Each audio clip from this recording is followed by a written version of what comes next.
What up, YouTube? It's your boy K Flex. I'm back here with another video, and guys, I've been thinking, guys, and I know you guys been thinking this too. If you're a Dolphins fan, you know us Dolphins fans, we've been like a team for like the last 20 years, okay? Which just happens to be my lifespan. I've never got the privilege to see a good Dolphins team, except for 2 years ago. I also made the playoffs in like 05, but I was so young. The one that I can remember, guys, I meant 08, I think. I meant 08. But as far as like actually being able to watch every game and, you know what I'm saying, analyze, I've only got to see one good Dolphins team, and that was 2 years ago. Okay, we had 3 stars, young stars. Everything was great. The sky was the limit. We made the playoffs. We started off 1-4. We got ripped off like an 8-game win streak, something crazy. Adam Gase was being hailed as one of the greatest young coaches.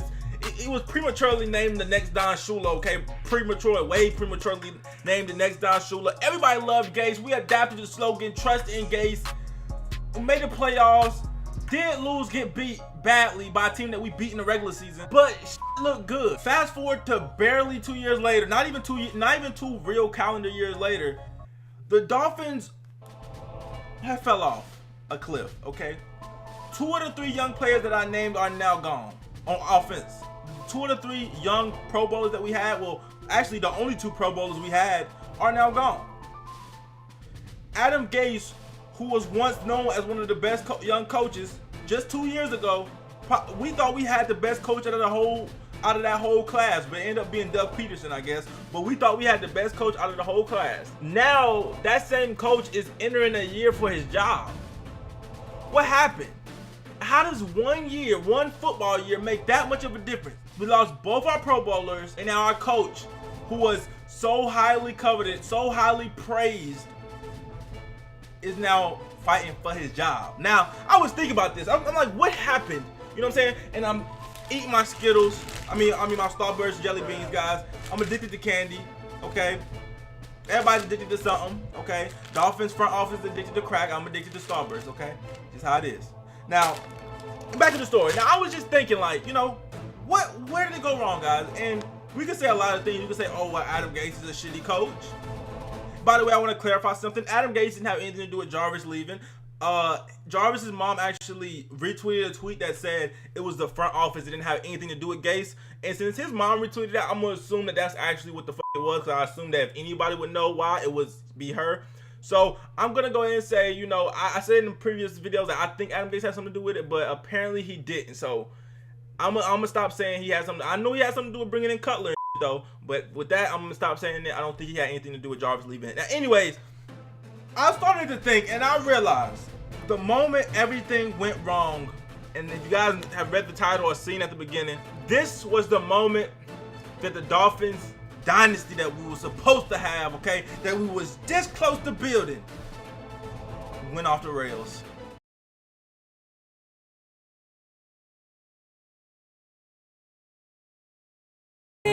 Just too real, there's just too much that time cannot erase. When you cried, I'd wipe away all of your tears. When you'd scream, I'd fight away all of your fears. And I held your hand through all of these years. After being injured late in the third quarter, checking his knee, done so well against Carson Palmer and David Johnson and Larry Fitzgerald. Why are you crying? Now, as y'all can see, this boy Calais Campbell dives into Ryan Tannehill's leg, okay? For no reason. They wasn't playing for nothing. They wasn't finna make no playoffs, okay? We was fighting for the playoffs. They wasn't finna make no playoffs. Trash ass Arizona Cardinals. If you a Cardinals fan, I'm sorry, but y'all did this dirty, okay? He dives in Ryan Tannehill's leg, okay? Now, I'm not acting like Ryan Tannehill is Dan Marino off this, okay? I'm not gonna act like he was Drew Brees, but he was a quarterback that was is $20 million quarterback, and then the Dolphins had invested a lot in, and then Adam Gase had built his whole offense around. You know, Adam Gase is a quarterback's coach. Everything that he did was for Ryan Tannehill. His main strength was strengthening Ryan Tannehill. Ryan Tannehill was just getting good, and y'all do this fuck shit. Now, ever since this happened, I didn't know it at the time, okay? But this was the play that pretty much the Dolphins up until now. Because ever since then, guys, think about everything that's happened. We signed Julius Thomas, okay? That was a stupid ass decision, had nothing to do with his injury, okay? Signed Julius Thomas, but then, okay, Tannehill elects not to get surgery, re-hurts himself in training camp, and guess who we have to sign for $10 million? Jay Cutler. If Tannehill never got hurt, that would have never happened, okay? Jay Cutler took $10 million of our salary. Hey, could Miami have used $10 million salary this year? I don't know. Let me ask Jarvis Landry. You know what I'm saying? Could we use $10 million right now? Yes. Ryan Tannehill's injury left a lot of pressure on the Dolphins, especially when it happened, because it happened like we had to go get Jay Cutler, okay? And once we got Jay Cutler, he really didn't know the system like he was supposed to have known the system, which is why I thought we got him. I thought we got him because he knew the system, but apparently he didn't know the system how he was supposed to, which put a lot of pressure on Jay Ajayi to run the ball a lot, okay? Which I feel like strained Jay Ajayi and Adam Gase's relationship, because Jay Ajayi was constantly going for the home run because we got Jay Cutler like quarterback. That's the only way we're gonna score if we run. You feel me? Like you gotta go for the home run when you got Jay Cutler at quarterback. So Jay Ajayi goes for the home run every time, okay? And I feel like that put a strain on Adam Gase and Jay Ajayi's relationship to the point where now Jay Ajayi leaves and goes to the Eagles. He has to get traded. At that point, I feel like that is a... You guys ever heard of, what is it called, the butterfly effect, I want to say, where one thing happens and leads to another thing and leads to another thing, okay? It's like a chain reaction, okay? When Ryan Tannehill got hurt, we got Jay Cutler. Wasted $10 million, okay? Jay Cutler being on the team and not knowing the system like he was supposed to put a lot more pressure on Jay Ajayi, which strained Adam Gase and Jay Ajayi's relationship, which is the reason why he ended up getting traded. Now we have a shitty season, you know what I'm saying? Jay Cutler plays decent, not that great though. We would have had a lot better season with Ryan Tannehill, but we have a decent season, okay? Now at the end of the year, when it's time to pay our Pro Bowl wide receiver, you know what I'm saying, the best receiver we've had in years, we can't pay him. You know what the difference is? A meal. A meal is what they are arguing about, $1 million. After we just paid Jay Cutler $10 million. $10 million that we should never have had to pay him if Calais Campbell didn't dive at Ryan Tannehill's leg. So guys, while we argue over Gase and all this shit that we really shouldn't be arguing about, okay? We argue over Gase and who's the fault that we suck. Gase, the front office. They both have, you know, a shared responsibility.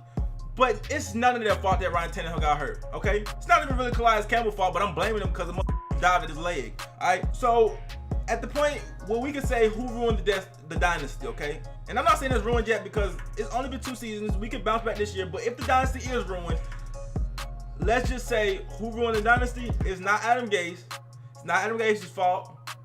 It's not the front office's fault, even though they are on crack, okay? Literally, a coach was on coke. But anyways, it's not their fault. Truth be told, it's Ryan Tannehill getting injured and Calais Campbell. So if you want to blame anybody, blame Calais Campbell. You big Shrek looking motherfucker. I'm telling you right now, I would never say it to your face, but I'm over the internet right now. You Shrek looking motherfucker, big motherfucker. I can't stand you. I gotta stop being mean to these football players. What if I meet one of these motherfuckers in real life? That's why I've been in the gym like crazy, y'all. That's why I be uploading late. I be in the gym working out because I'm scared I might actually run into one of these motherfuckers. I talk too much. But anyways, let me know what you guys think about this. Do y'all see where I'm coming from? Do y'all see the point? I know we blame a lot of on Adam. Oh, Adam Gase did this, or the front office is stupid, or Julius Thomas sucks dick. And those are facts. But if we want to get to the number one reason why the Dolphins are fucking struggling right now and in this situation, in cap room and all shit, it's because Calais Campbell dove at my legs, okay? And I was not the biggest Ryan Tannehill fan. I'll be happy to have you back, man. It's just too much invested in that quarterback, guys. But anyways, like I said, guys, make sure to hit the like, comment, and subscribe if you want more. That being said, I'm out. I remember I wanted for the quit so many times, but I knew this moment would come. Now it's my time. I gotta make up for all them nights that my mama cried. I'm going in, I'm putting